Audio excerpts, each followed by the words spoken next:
Et je m'assois pour affronter ce Guillaume au tournoi d'échecs de mon club d'échecs. Oh, il me demande si je suis prêt, c'est vraiment très sympa. Oh, le fou et le cavalier qui était mal placé. On replace et on joue D4. Fini la rigolade, et maintenant c'est le combat de rue. C4, gambidame. Oh, cavalier C6, il joue la Chigorine. Ça fait tellement longtemps qu'on m'a pas joué ça. Allez, cavalier F3, je sens que je vais devoir me méfier de ce joueur. La Chigorine, c'est vraiment une ouverture qui est très piégeuse et dont je faisais des cauchemars quand j'étais petit. Oh, il joue fou G4, la ligne très critique de la Chigorine. Je me rappelle que j'ai perdu des parties en 10-15 coups quand j'étais plus jeune. Je crois qu'il faut prendre en D5. Dame prend. Oh, fou prend F3. Je pense que je prends du pion G.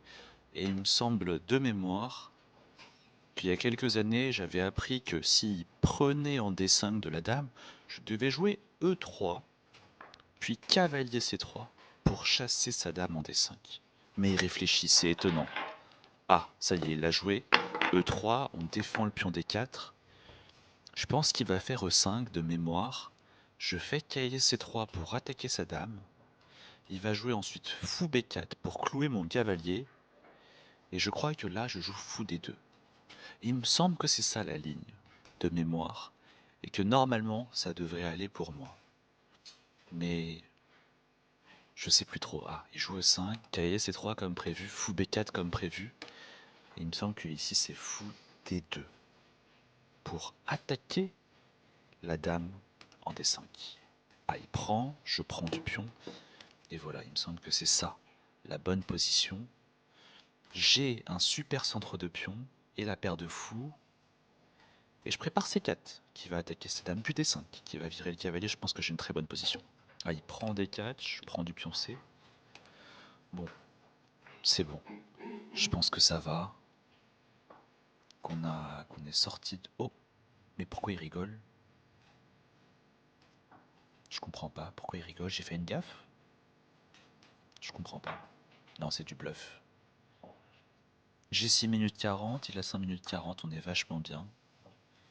Ok, je pense qu'on est sorti indemne de l'ouverture. Plus de peur que de mal. Ah, il joue. KIF6. Bon, qu'est-ce qu'on fait? Peut-être sortir le fou en E2? Ou peut-être le sortir en G2 pour ensuite avoir le viseur dans la dame D5. Et peut-être après je vais jouer F4. Et le fou G2 va attaquer cette dame D5. Quelque chose comme petit roc, suivi de F4. Ah, il joue grand... Waouh, grand roc. C'est vachement risqué, j'ai l'impression.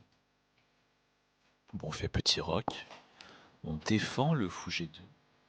Et la poussée F4 qui va arriver. Et si cette diagonale s'ouvre, ça va être très dangereux pour lui. Ah mais mince, je peux pas jouer F4 tout de suite parce que son cavalier va venir en E4 sur F4. Et il va être très bien placé en E4. Bon, qu'est-ce que je fais? Peut-être tour C1 alors? Ou dame A4? Ah, dame A4. Je vais venir attaquer son grand roc, mettre une tour en B1, mettre l'autre tour en C1, avec une tour en C1 et une tour en B1, mais deux tours qui vont viser son roi. Je pense que je suis vachement bien là. Je vois pas ce qu'il peut faire. Son roi m'a l'air beaucoup trop faible. 2 minutes d'avance à la pendule. Bon, il m'a fait peur avec cette Chigorine, mais tout va bien. Ah, tour D6, ça c'est bien joué.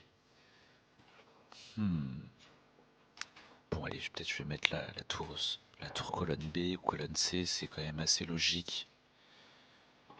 Ah, roi H1 peut-être, ouais. Roi H1.